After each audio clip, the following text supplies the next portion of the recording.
Hello everyone, how are you all? My name is Muhammad Shadan. I am your accountancy teacher and today I am going to start the first chapter of class 12 accountancy. The chapter name is Fundamentals of Partnership. So what do we study under Fundamental of Partnership? Fundamentals of partnership में हम क्या पढ़ने वाले हैं?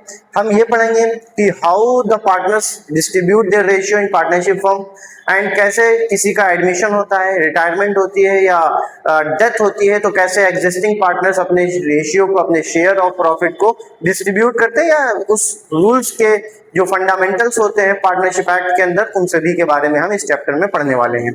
Okay, तो first we will start from the definition that is written under partnership act. हम इस definition को पढ़ते हैं जो कि पार्टनरशिप एक्ट 1932 ये एक्ट आया था. 1932 में सेक्शन 4 में लिखा गया है.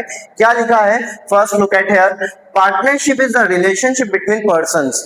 पार्टनरशिप क्या होता है बेटा?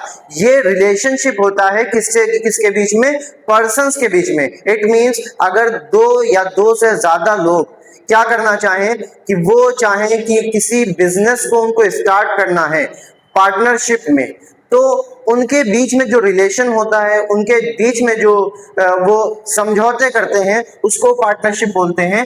सो partnership is a relationship between persons who are agreed to share profit. जो क्या करते हैं? प्रॉफिट को शेयर करने पे एग्री होते हैं. अब प्रॉफिट को शेयर करेंगे, शेयरिंग प्रॉफिट. फर्स्ट पॉइंट आ जाता है, प्रॉफिट को कैसे शेयर करेंगे? क्या इक्वली करेंगे? क्या कैसे किया जाएगा? तो ये पार्टनर्स की म्यूचुअल अंडरस्टैंडिंग पे या वो एग्रीमेंट के थ्रू, जिसने जितनी कैपिटल लगाई होती है उसके थ्रू वो अपनी म्यूचुअल अंडरस्टैंडिंग पे वो शेयर कर सकते हैं. So they are agreed to share profit of the business. अपने बिजनेस के प्रॉफिट को शेयर करने पे अग्री होते हैं. Carried by all, carried by all or any of them acting for all. या तो वो बिजनेस एक ही के द्वारा चलाया जा रहा हो, इट मींस 3 पार्टनर्स हैं, या वो बिजनेस सभी के द्वारा रन किया जा रहा हो, या उनमें से एक कोई वर्क कर रहा हो उन सबके बिहाफ पे. मतलब यहां पे कहने का सीधा सीधा सा मतलब है, वर्किंग पार्टनर्स भी होते हैं. क्या होते हैं बेटा? Working partners. मींस ये पार्टनर तो हैं, बिजनेस के पार्टनर हैं, लेकिन वो उस बिजनेस में या उस फर्म में, उस कंपनी में वो वर्क भी कर रहे होते हैं. बट कोई वर्क फ्री में तो करेगा नहीं. सैलरी वो क्या लेंगे बेटा?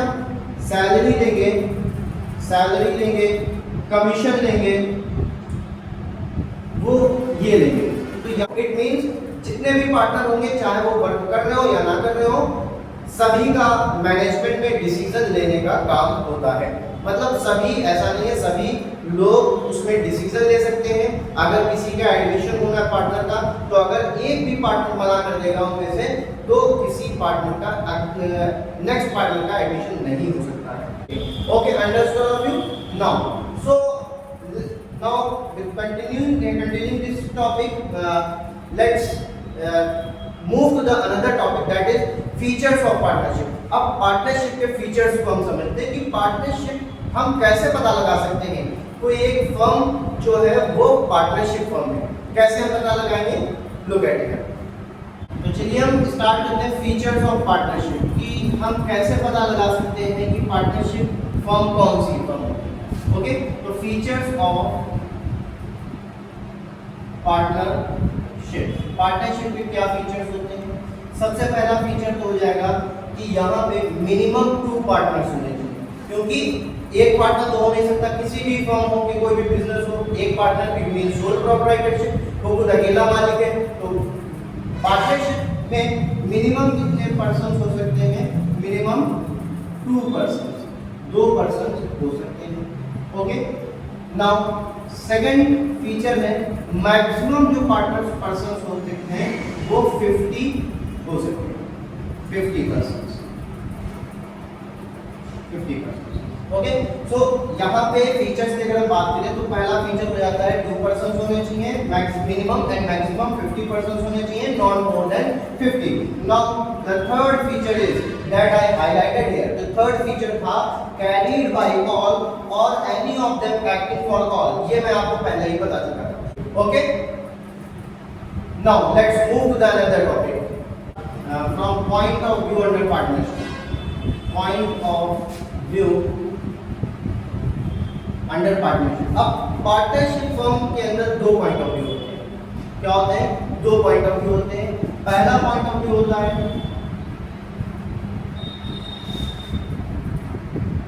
Accounting point of view. First point of view is accounting point of view and second होता है, second is legal point of view. Second is legal point of view. Now understand point of view. ठीक है, तो class 11th में आप लोगों ने पढ़ा होगा, क्या पढ़ा था आप लोगों ने क्लास 11th में? सेपरेट लीगल एंटिटी के बारे में, कि जो सेपरेट लीगल एंटिटी क्या होती है। सबसे पहले हम ये समझते हैं कि आपने क्लास 11th में पढ़ा था कि सेपरेट लीगल एंटिटी जो होती है इट मींस बिजनेस जो होता है एंड ओनर जो होता है, या हम कह सकते हैं जो पार्टनर्स होते हैं, दे आर बोथ डिफरेंट। वो क्या होते हैं? दोनों डिफरेंट होते हैं। मतलब कि बिजनेसमैन जो होगा या बिजनेस ओनर जो होगा वो अलग माना जाएगा और बिजनेस अलग माना जाएगा। Okay, so accounting point of view ये कहता है, अकाउंटिंग पॉइंट ऑफ व्यू कहता है कि ये पार्टनरशिप जो होती है वो सेपरेट लीगल एंटिटी होती है, क्योंकि यहाँ पे जो अकाउंट्स मेंटेन किए जाएंगे एंटिटी, यहाँ पे जो भी अकाउंट्स मेंटेन किए जाएंगे वो बिजनेस के अकाउंट्स होंगे, वो कंपनी के अकाउंट होंगे। ठीक है, यहाँ पे लीगल पॉइंट ऑफ व्यू क्या कहता है? लीगल पॉइंट ऑफ व्यू का कहना ये है कि there is no separate legal entity, कोई सेपरेट लीगल एंटिटी नहीं होती है। Separate legal, no separate legal entity, यहाँ पे सेपरेट लीगल एंटिटी नहीं मानी जाती है। मतलब जो पार्टनरशिप है वो दोनों तरीकों से काम करता है। पहला तो ये हो गया कि separate legal entity accounting point of view से अगर हम देखें, क्योंकि अगर अकाउंटिंग हम करेंगे किसी भी बिजनेस की तो वहाँ पे बिजनेस के अकाउंट अलग बनाए जाएंगे, बैलेंस शीट बिजनेस की बनेगी, profit and loss account business का बनेगा, profit and loss appropriation account business का बनेगा, पार्टनर्स का नहीं बनेगा। यहाँ पे लीगल पॉइंट ऑफ व्यू में क्या आ जाता है? यहाँ पे सेपरेट लीगल एंटिटी नहीं होती है।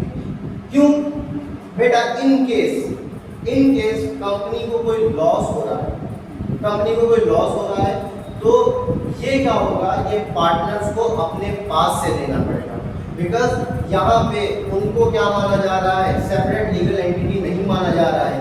यहाँ पे दोनों को एक ही माना जा रहा है, पार्टनर्स को भी और बिजनेस को, दोनों को एक माना जा रहा है। इट मीन्स अगर कोई लॉस होता है तो वो अपनी तरफ से देना पड़ेगा। जैसे कि मैं मान लेता हूँ यहाँ पे एक राहुल भैया है, अब किसी हमारी कंपनी के डेट है 4 लाख रुपीज, लेकिन ये हम पे नहीं कर पाए, हमारी कंपनी नहीं पे कर सकती है। तो यहाँ पे जो पार्टनर्स होंगे उनको अपने पास से, उनको अपनी प्रॉपर्टी से जो भी उनके पास होगा, एसेट्स होंगे वो देने पड़ेंगे, इनको देने पड़ेंगे, पार्टनर्स को देने पड़ेंगे, राहुल भैया को, क्योंकि बिजनेस के पास इतना रिसोर्स नहीं है। तो यहाँ पे दोनों को क्या माना जा रहा है? दोनों को एक माना जा रहा है, बिजनेस को और पार्टनर्स को। वही इन केस हम यहाँ पे देख लेते हैं, जैसे कि कोई पार्टनर्स हैं, उन्होंने कैपिटल लगाई, मान ली 5 लाख कैपिटल लगाई। Now accounting point of view में क्या होगा? अकाउंटिंग पॉइंट ऑफ व्यू में कंपनी की ये जो 5 लाख कैपिटल है, वो कंपनी की क्या होगी? लायबिलिटी होगी। कंपनी की क्या होगी? लायबिलिटी होगी। किसके ऊपर लायबिलिटी होगी? ये पार्टनर्स के ऊपर लायबिलिटी होगी। ओके, कि पार्टनर्स के ऊपर लायबिलिटी है, ये पार्टनर्स को देना है। तो अकाउंटिंग पॉइंट ऑफ व्यू में जो पार्टनर्स होते हैं, जो बिजनेसमैन होता है या जो बिजनेस होता है, उन दोनों को अलग माना जाता है। दोनों पॉइंट ऑफ व्यू यहाँ पे काम करते हैं। अंडरस्टैंड? ओके, तो चलिए बेटा इसी फंडामेंटल्स ऑफ पार्टनरशिप के टॉपिक को आगे लेकर के चलते हैं और आपको बताते हैं कि क्या पार्टनरशिप फर्म ऐसे ही स्टार्ट हो जाती है? क्या देयर इज नो एग्रीमेंट क्या कोई एग्रीमेंट नहीं किए जाते हैं between the partners? Yes, you are right, agreements होते हैं। यहाँ पे लिखा है agreed, it means there is a agreement. अब क्या वो ओरली होगा या रिटन होगा? आपके दिमाग में जो बात आई होगी वो एकदम करेक्ट आई होगी। क्या आई होगी कि रिटन होना चाहिए। ओके, तो क्या रिटन एग्रीमेंट को हम क्या बोलते हैं? एक पॉइंट आता है बेटा, वो आता है पार्टनरशिप डीड का। I am erasing this partnership deed. एक पॉइंट आता है partnership deed. So before starting any partnership firm, किसी एक पार्टनरशिप फर्म को स्टार्ट करने से पहले किसकी जरूरत पड़ती है? पार्टनरशिप डीड की जरूरत पड़ती है। अब आप पूछेंगे सर ये पार्टनरशिप डीड आके कौन से बता? ये पार्टनरशिप डीड है, ये एक रिटन एग्रीमेंट होता है। क्या होता है बेटा? ये रिटन एग्रीमेंट होता है जो किसके बीच में होता है? जो पार्टनर्स के बीच में किया जाता है एग्रीमेंट। पार्टनर्स इस रिटन एग्रीमेंट को करते हैं जो कि उनको करना जरूरी होता है। अगर वो नहीं करेंगे तो there is a chances of disputes among the partners in the future that will also affect the business activities also. Okay, so written agreement ये उनको करने रहते हैं। सो इसी टॉपिक को, पार्टनरशिप डीड को, मैं आपको एक स्टोरी के थ्रू बताना चाहूँगा, जो कि स्टोरी है तीन पार्टनर्स। उन तीन पार्टनर्स का नाम है चटाका, ठीक, पटाका एंड धमाका। ओके, तो ये तीन पार्टनर्स हैं, चटाका, पटाका, धमाका। नाम तो सुनने में बहुत खतरनाक लग रहा होगा, खतरनाक है भी, और ये आगे आने वाले टाइम में बहुत खतरनाक करने वाले हैं। बस वीडियो देखते रहिएगा और देखते रहिएगा क्या होगा आगे। आपको ये टॉपिक पूरे अच्छे से एक्सप्लेन करूंगा। अच्छा, क्या होगा अगर पार्टनरशिप डीड कोई पर्सन या कोई पार्टनर्स नहीं करेंगे, पार्टनरशिप डीड नहीं करते हैं, तब क्या होगा? मैंने क्या बोला कि रिटन एग्रीमेंट होता है। अब वो एग्रीमेंट किससे रिलेटेड होगा कि किसको कितना प्रॉफिट मिलेगा, कौन कितना इंटरेस्ट और कैपिटल लेगा। So all the agreements that is sine by the partners के द्वारा साइन किए जाते हैं। अब वो उसी एग्रीमेंट के थ्रू आगे बिजनेस को रन किया जाता है। लेकिन क्या हो अगर पार्टनरशिप डीड ना की जाए? ना की जाने का मतलब है वो लोग क्या करें बेटा? ओरली, जैसे कि दोस्त हैं, जैसे कि हमने यहाँ बात की, चटाका थे, पटाखा थे, धमाका थे, ये तीनों दोस्त थे, बहुत मजेदार, मजे में आए। इन्होंने कहा अरे भाई अपने तो भाई भाई हैं, और ओरली कहा चल बिजनेस स्टार्ट करते हैं और हम इतने रुपए लगा देंगे, हम इतने रुपए लगा देंगे, हम इतने रुपए लगा देंगे। और इन्होंने कोई पार्टनरशिप डीड नहीं की। तो पैसे चटाका जो थे, ये बोलने में बहुत तेज तर्रार थे, मतलब ये हर बात को बहुत नॉर्मली, बहुत लाइटली लेते थे। वहीं पटाखा जो थे वो चटाका की बातों में बहुत जल्दी आ जाते हैं कि अरे हाँ चटाका ने कह दिया है, चटाका इतना बोलते ही है, चटक चटक, तो इनकी बातों में पटाख से मतलब बहुत एक्सेप्ट कर लेते थे। वही धमाका जो थे, ये सब धमाका कर देते थे। क्या कर देते थे? ये कोई भी छोटी मोटी बात हो जाए तो ये धमाके पे आ जाते थे, लड़ाई झगड़े पे आ जाते थे। तो वही यहाँ पे हम देखते हैं कि जो चटाका थे, चटाका ने कहा चल भाई बिजनेस स्टार्ट करते हैं, मैं 1 लाख रुपए लगा दूंगा।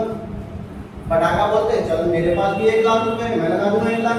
वही धमाका थोड़े उनके पास पैसे ज़्यादा थे, हो सकता प्रॉपर्टी ज़्यादा हो, तो इन्होंने कहा भैया मेरे पास 2 लाख रुपए, मैं 2 लाख लगा दूंगा। तो वही इनका रेशियो जो बना, रेशियो इनका बना, किसका बेटा रेशियो बना? मैं यहाँ पे किसकी बात कर रहा हूँ?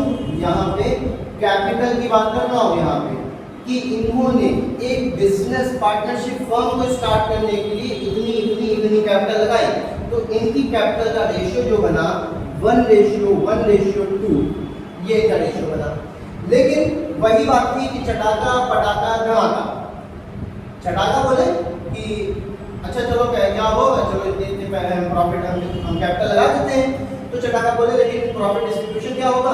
तो तीनों लोग इस बात पे एग्री हो गए कि चलो प्रॉफिट डिस्ट्रीब्यूशन जो होगा वो क्या होगा? प्रॉफिट डिस्ट्रीब्यूशन इक्वली होगा। इन लोगों ने कहा कि प्रॉफिट डिस्ट्रीब्यूशन जो होगा वो क्या होगा बेटा? इक्वली होगा,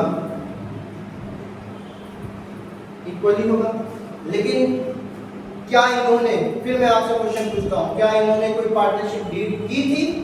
इन लोगों ने पार्टनरशिप डीड नहीं की थी। इन लोगों ने फ्रेंडली होकर के कहा कि हम ओरली पार्टनरशिप, इन्होंने एग्रीमेंट कर लिया, चलो स्टार्ट कर दिया, ओरली कह दिया कि हम चलो इक्वली प्रॉफिट डिस्ट्रीब्यूट कर लेते हैं। लेकिन ये फ्रेंड्स थे, लेकिन जब बिजनेस आगे का बढ़ा फिर क्या होने लगा, कुछ डिस्प्यूट्स आने लगे। जो धमाका थे मैंने आपको बताया, इनका नेचर ही ऐसा था कि ये थोड़ी थोड़ी बातों पे उखड़ जाते थे। ये कहते, तो इनका ये कहने लगे कि हमने 2 लाख रुपए लगाए थे, अगर मैंने 2 लाख लगाए थे इट मीन्स मुझे आपसे ज़्यादा प्रॉफिट चाहिए, मुझे आपसे ज़्यादा प्रॉफिट चाहिए। तो चटाका पटाका ये दोनों एक थे, धमाका ये अलग हुए और इन दोनों के बीच में डिस्प्यूट्स होने लगे। अब जब डिस्प्यूट्स होंगे तो ये कहाँ जाएंगे, सर कोई भी मसला हो कहाँ पे जाना पड़ेगा, हमें तो कोर्ट जाना पड़ेगा। हम कोर्ट जाएंगे, अब कोर्ट क्या करेगा, कोर्ट किसी की बात को सुनेगा नहीं, कोर्ट कह देगा हमें किसी की बात को नहीं सुनना है। कोर्ट किसकी बात सुनेगा, कोर्ट कहेगा अपना निकालो पार्टनरशिप डीड कहाँ है तुम्हारी, क्या इन लोगों के पास पार्टनरशिप डीड थी? नहीं थी। इन लोगों ने कहा भैया मेरे पास तो पार्टनरशिप डीड नहीं है। तो कोर्ट कहेगा कि पढ़ना चाहिए था तुमको, इससे पहले देखना चाहिए था कि हमें पार्टनरशिप डीड भी कोई चीज़ होती है बिजनेस स्टार्ट करने से पहले। तो ये गए कोर्ट के पास और इन्होंने कहा अब जो कोर्ट कहेगा वो माना जाएगा। कोर्ट कहेगा उन दोनों की, तीनों की बातों को हम नहीं मानेंगे, तीनों की बातों को नहीं मानेंगे। कोर्ट कहेगा हम बात किसकी मानेंगे, इंडियन पार्टनरशिप एक्ट 1932 सेक्शन 4 में जो लिखा है उसकी बात को मानेगा कोर्ट। अब क्या मानेगा कि मानेगा in the absence of partnership deed, जब कोई भी पार्टनर्स पार्टनरशिप डीड नहीं करते हैं तो क्या होगा, प्रॉफिट को इक्वली डिस्ट्रीब्यूट किया जाएगा। अब मैं आपसे एक क्वेश्चन पूछना चाहता हूं, क्या यहाँ पे चटाका की बात को प्रेफर किया गया है, इनकी बात को माना गया? क्या पटाखा की बात को माना गया? क्या धमाका की बात को माना गया? मैं भी आप सब में से ये बोलोगे कुछ लोग यहाँ पे चटाका और पटाखा की बात को माना गया, but it is not correct. यहाँ पे कोर्ट ने अपनी बात को माना है, कोर्ट ने जो पार्टनरशिप एक्ट के अंदर लिखा है उसने उसकी बात को माना है कि पार्टनरशिप एक्ट कहता है in the absence of any partnership deed, अगर पार्टनरशिप डीड किसी कंपनी के पास नहीं है और उनके बीच में कोई डिस्प्यूट हो जाता है तो वहाँ पे ये है कि जितना भी प्रॉफिट होगा वो सब में बराबर बांटा जाएगा। तो जैसे कि हमने आपको पिछले केस में बताया था, जो 3 पार्टनर्स थे चटाका पटाखा धमाका, ये तीनों फ्रेंड्स थे और इन्होंने कोई पार्टनरशिप डील नहीं की थी, जिसका रिजल्ट क्या हुआ, इनके पास कोई रिटन एग्रीमेंट नहीं था, जिसका रिजल्ट ये हुआ डिस्प्यूट्स हुए। अब वो डिस्प्यूट्स जब हुए तो बिजनेस को भी अफेक्ट होगा ही। तो हम ये पढ़ते हैं अगर कोई पार्टनरशिप डीड कोई पार्टनर्स नहीं करते हैं तो उनको क्या करना पड़ता है। फर्स्ट थिंग इज जो भी प्रॉफिट होगा या कंपनी से जो भी लॉस हो रहा है वो क्या किया जाएगा, इक्वली बांटा जाएगा। ये कौन कह रहा है, ये कोई पार्टनर नहीं कह रहे हैं, ये हमारा कह रहा है इंडियन पार्टनरशिप एक्ट 1932 कहता है कि अगर प्रॉफिट और लॉस जो होगा वो जितने भी पार्टनर्स होंगे उनके बीच में इक्वली डिवाइड किया जाएगा। नेक्स्ट हम बात करते हैं interest on capital. Interest on capital, अब क्योंकि पार्टनर्स ने बिजनेस को क्या दिया, कैपिटल दिया, तो उनको उस पर इंटरेस्ट तो मिलेगा। पॉइंट ऑफ व्यू में मैंने आपको बताया था कि यहाँ पे separate legal entity, accounting point of view होता है कि सेपरेट लीगल एंटिटी होती है कि बिजनेस को अलग माना जाएगा, पार्टनर्स को अलग माना जाएगा। अगर पार्टनर्स कैपिटल लगा रहे हैं बिजनेस में तो उससे उनको क्या इंटरेस्ट मिलेगा, जो बिजनेस है वो उनको इंटरेस्ट देगा। तो यहाँ पर उनको वो भी नहीं मिलेगा, वो भी उनको नहीं मिलेगा, नहीं मिलेगा, कोई भी इंटरेस्ट ऑन कैपिटल नहीं मिलेगा। नेक्स्ट हम बात करते हैं अगर किसी पार्टनर ने कोई लोन दिया है, किसी पार्टनर ने लोन दिया है बिजनेस को, तो उसका जो इंटरेस्ट होगा, इंटरेस्ट ऑन लोन, अगर पहले से डिसाइड पूर्णली उन्होंने कर लिया कि मुझे 12% लोन पर एनम चाहिए, 15% लोन पर एनम चाहिए, लेकिन अगर उनके पास कोई रिटन रिकॉर्ड नहीं था, पार्टनरशिप डीड नहीं थी उनके पास, तो कोर्ट कहेगा कि सिर्फ और सिर्फ आप 6% पर एनम के हिसाब से इंटरेस्ट ले सकते हैं जो आपने बिजनेस को लोन दिया। Okay, next salary. अगर कोई पार्टनर वर्किंग पार्टनर है, उसको उसकी सैलरी में या कमीशन मिलनी चाहिए, तो क्योंकि वहां पे उनके पास रिटन रिकॉर्ड नहीं था, तो इसको भी हमारा इंडियन पार्टनरशिप एक्ट कहता है सैलरी या कमीशन नहीं दी जाएगी किसी पार्टनर को। नेक्स्ट हम बात कर लेते हैं जो राइट्स की बात आती है कि पार्टनर्स के राइट्स को, पार्टनर्स का जो राइट्स होगा वो क्या रहेगा, जितने भी पार्टनर्स होंगे उन सभी पार्टनर्स का राइट इक्वल माना जाएगा, सभी पार्टनर्स का राइट इक्वल माना जाएगा। ऐसा नहीं है अगर पटाखा धमाका ने, मैंने आपको बताया 2 लाख लगाए थे, 2 लाख लगाए थे, तो ऐसा नहीं कि उनका अधिकार ज़्यादा होगा बिजनेस पे, क्योंकि उन्होंने पैसा ज़्यादा लगाया था। जितने भी पैसे लगा दिए हो, आपके पास कोई रिटन रिकॉर्ड नहीं है, पार्टनरशिप डीड नहीं है, तो हमारा कोर्ट कहता है, इंडियन पार्टनरशिप एक्ट कहती है कि नहीं सर, राइट सभी के बराबर है, चाहे जितने पार्टनर्स।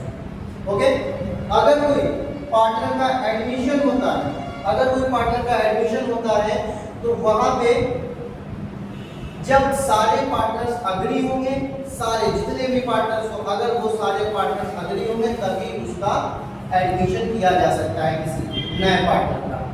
अगर यहाँ पे हम admission of partner, admission of partner, कोई नया पार्टनर आ रहा है बिजनेस में बनने के लिए, तो अगर जितने एग्जिस्टिंग पार्टनर हैं वो अग्री हो जाते हैं, एग्जिस्टिंग पार्टनर,